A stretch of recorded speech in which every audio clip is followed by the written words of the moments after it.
आप कभी दिल्ली गए हैं? आप सोच रहे होंगे दिल्ली जाने का श्रुतियों से क्या कनेक्शन है। दिल्ली का श्रुतियों से कोई कनेक्शन नहीं है, लेकिन मैं जो एग्जाम्पल देने जा रहा हूँ उसका डायरेक्ट कनेक्शन श्रुतियों से है। और दिल्ली चलेंगे तो श्रुतियाँ गारंटीड समझ में आ जाएगी। तो आइए चलते हैं दिल्ली।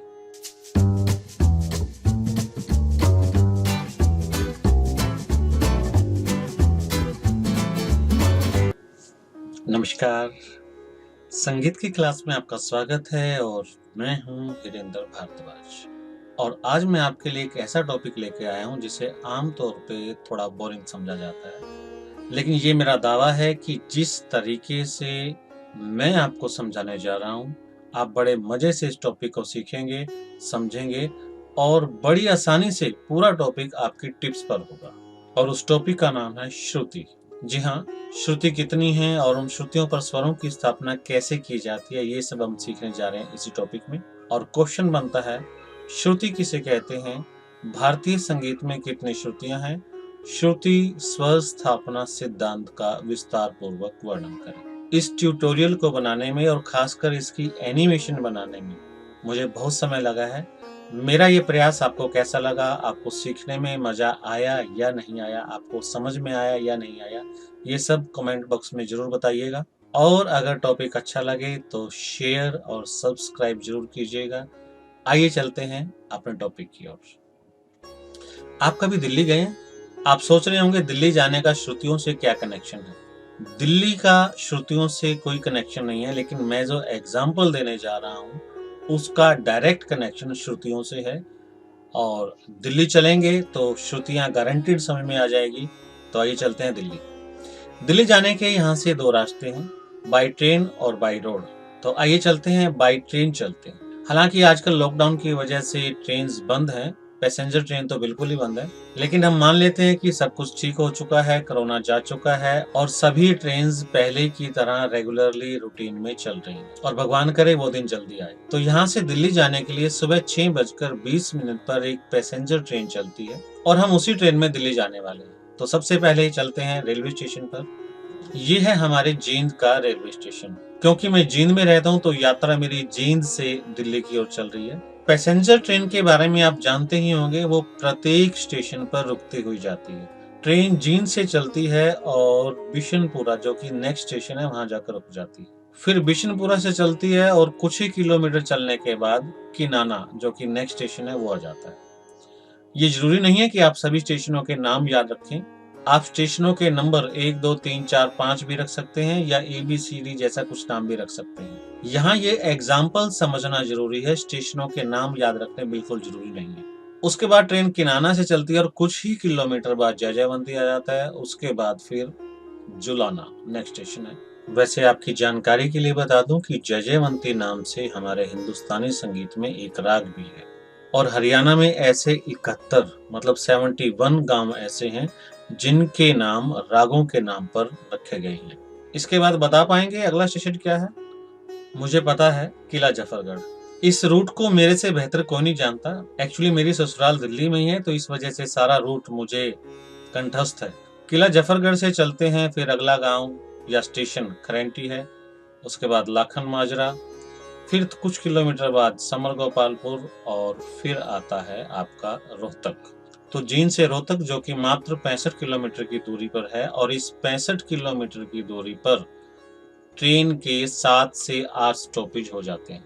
और यदि किसी को लंबी दूरी तय करनी हो, मतलब अगर किसी को मुंबई जाना हो और उसे इस ट्रेन पर बिठा दिया जाए, पैसेंजर ट्रेन पर बिठा दिया जाए, तो क्या विचार है आपका, वो बंदा कब तक पहुंचेगा? मेरे ख्याल से 5-7 दिन आराम से लग जाएंगे। और 5-7 दिन में भी पहुंचेगा या नहीं ये गारंटी नहीं है, क्योंकि लगातार एक हफ्ते तक स्टेशन का खाना खाएगा तो बीमार पक्का हो सकता है। यदि लंबी दूरी तय करनी हो तो उसके लिए ये ट्रेन सही नहीं है। तो ऐसे में क्या किया जाए? मेरे जींद से ही एक ट्रेन चलती है लगभग 11 बजे दिन में और वो सुपर फास्ट ट्रेन है। जींद से चलकर सीधा जुलाना, मतलब बीच वाले सभी स्टेशन छोड़ दिए, और जुलाना से चल के सीधा पहुंचती है रोहतक। तो जाहिर है समय कम लगेगा। यहाँ ध्यान देने वाली बात यह है कि जींद और रोहतक की दूरी दोनों ही एग्जाम्पल में सेम है, वो कम ज्यादा नहीं हुई है। लेकिन ट्रेन के स्टॉपेज कम होने से ट्रेन की गति बढ़ जाती है और यात्रा का समय कम हो जाता है। मैंने आपको दो एग्जाम्पल दिए, एक पैसेंजर ट्रेन वाला और एक मेल या सुपर फास्ट ट्रेन वाला। ये दोनों एग्जाम्पल आप याद रखिएगा। अब चलते हैं अपने टॉपिक की ओर। आपकी स्क्रीन पर कुछ ग्रीन एरो हैं जो इंडिकेट कर रहे हैं पैसेंजर ट्रेन के स्टेशंस को। सभी स्टेशन थोड़ी थोड़ी दूरी पर हैं और ट्रेन को प्रत्येक स्टेशन पर रुकना है, तो समय भी ज्यादा लगेगा और गाड़ी की गति भी कम रहेगी। लेकिन क्योंकि यात्रा लंबी करनी है, जाना दूर है, इसलिए हमें ट्रेन की गति बढ़ानी होगी। ट्रेन की गति तभी बढ़ेगी जब स्टॉपेज की संख्या कम होगी, और स्टॉपेज की संख्या कम तभी होगी जब ट्रेन सभी स्टेशनों पर ना रुके बल्कि मेन स्टेशंस पर रुके। तो हम 3-3, 4-4 स्टेशनों को मिलाकर एक स्टॉपेज बना देते हैं इस ढंग से। अब यहाँ जो छोटे एरोज हैं वो श्रुतियों को इंडिकेट कर रही हैं, और जिन एरोज की लंबाई ज्यादा है वो स्वरों को इंडिकेट कर रही हैं। हालांकि हमने अभी तक श्रुति और स्वरों की डेफिनेशन नहीं पढ़ी है, फिर भी यदि इस एग्जाम्पल के आधार पर श्रुतियों और स्वरों का कंपैरिजन करना हो तो आप पाएंगे कि श्रुतियों की संख्या स्वरों की तुलना में अधिक है, जबकि स्वरों की संख्या कम है। बड़े एरोज संख्या में कम है, छोटे ज्यादा है। छोटे एरोज की मतलब श्रुतियों की आपस की दूरी कम है, जबकि स्वरों मतलब बड़े एरोज की आपस की दूरी अधिक है। तो हमारे यहाँ श्रुतियां हैं 22 और स्वर हैं 7। इन 22 श्रुतियों पर 7 स्वरों की स्थापना करनी है, मतलब इन 7 स्वरों में 22 श्रुतियों को डिवाइड करना है। और 22 श्रुतियों को 7 स्वरों में विभाजित करने के लिए हमारे विद्वानों ने प्रसिद्ध परंपरागत दोहा माना है, चतुश्चैव षडज मध्यम पंचमा द्वे द्वे निषाद गंधारो त्रिस्त्रो ऋषभ दैवतो।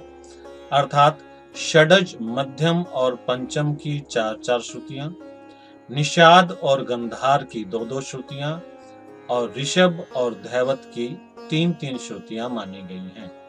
मतलब सारे गामा पाधा नी को क्रमशः 4-3-2 4-4-3-2 श्रुतियों के अंतर पर स्थापित कर दिया गया है। और इन श्रुतियों के नाम फिर से आपकी स्क्रीन पर हैं। 22 श्रुतियां हैं, तीव्रा, कुमुदवती, मंदा, छंदोवती, दयावती, रंजनी, रक्तिका, रौद्री, क्रोधी, वज्रिका, प्रसारिणी, प्रीति, मार्जनी, अक्षिति, रक्ता, संदीपनी, आलापिनी, मदंती, रोहिणी, रम्या, उग्रा और शोभिनी। अब इन 22 श्रुतियों को 4-3-2 4-4-3-2 के अनुपात में बांट देते हैं। पहले 4, फिर 3, फिर 2, फिर से 4, फिर 4, फिर 3 और फिर अंत में 2। यहाँ तक कहीं कोई दिक्कत नहीं है, कोई झगड़ा नहीं है, कोई क्लेश नहीं है। लेकिन इसके बाद स्वर स्थान के विषय में विद्वानों में मतभेद है। प्राचीन और मध्यकाल के विद्वान प्रत्येक स्वर को उसकी अंतिम श्रुति पर स्थापित मानते हैं, जबकि आधुनिक काल के विद्वान प्रत्येक स्वर को उसकी प्रथम श्रुति पर मानते हैं। इसको मैं थोड़ा और क्लियर कर दूं, मतलब हमने 4 स्टेशनों को मिलाकर एक स्टॉपेज बनाया था और यहाँ तक सभी विद्वान सहमत हैं। लेकिन ट्रेन के ठहराव को लेकर विद्वानों में मतभेद हो गया। प्राचीन और मध्यकाल के विद्वान कहते हैं कि इन चारों स्टेशनों के लिए ट्रेन का ठहराव अंतिम श्रुति मतलब छंदोवती पर होना चाहिए, मतलब सा की स्थापना छंदोवती चौथी श्रुति पर होनी चाहिए। लेकिन आधुनिक काल के विद्वान कहते हैं कि इन चारों स्टेशनों के लिए स्टॉपेज रहेगा पहली श्रुति मतलब तीव्रा पर, अर्थात सा की स्थापना तीव्रा पर होनी चाहिए।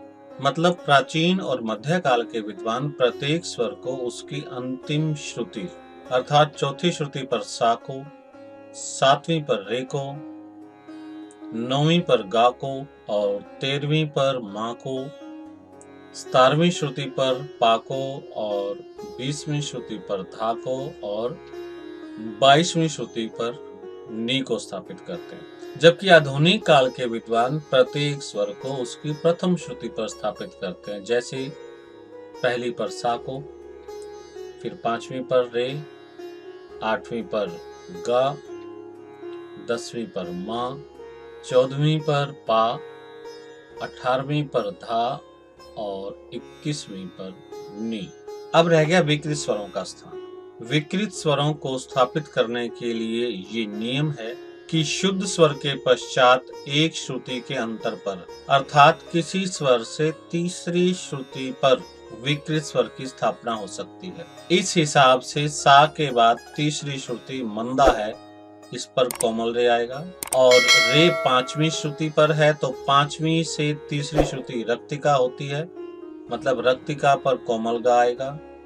उसके बाद गा के बाद कोई भी विकृत स्वर नहीं है, इसलिए माँ पर आ जाइए। माँ है 10वीं श्रुति पर, तो तीव्र माँ होगा 10वीं से तीसरी श्रुति मतलब प्रीति पर। इसी तरह से पा के पश्चात 16वीं श्रुति पर कोमल धा होना चाहिए, और धा से तीसरी श्रुति मतलब 20वीं श्रुति पर कोमल नी होना चाहिए। इस तरह से शुद्ध स्वरों को और विकृत स्वरों को श्रुतियों पर स्थापित किया गया, और इसी को श्रुति स्वर स्थापना सिद्धांत कहा जाता है। तो आपको इन 22 श्रुतियों के नाम याद करने हैं, और मैं दोबारा दोहरा दूं, उन स्टेशनों के नाम याद करने की आवश्यकता नहीं जो मैंने एग्जाम्पल दिया था। आपको इन 22 श्रुतियों के नाम याद करने हैं और इन पर स्वरों को किस प्रकार स्थापित किया गया ये आपको याद करने हैं।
श्रुतियों को याद करने का आसान तरीका मैं आपको बता दूं।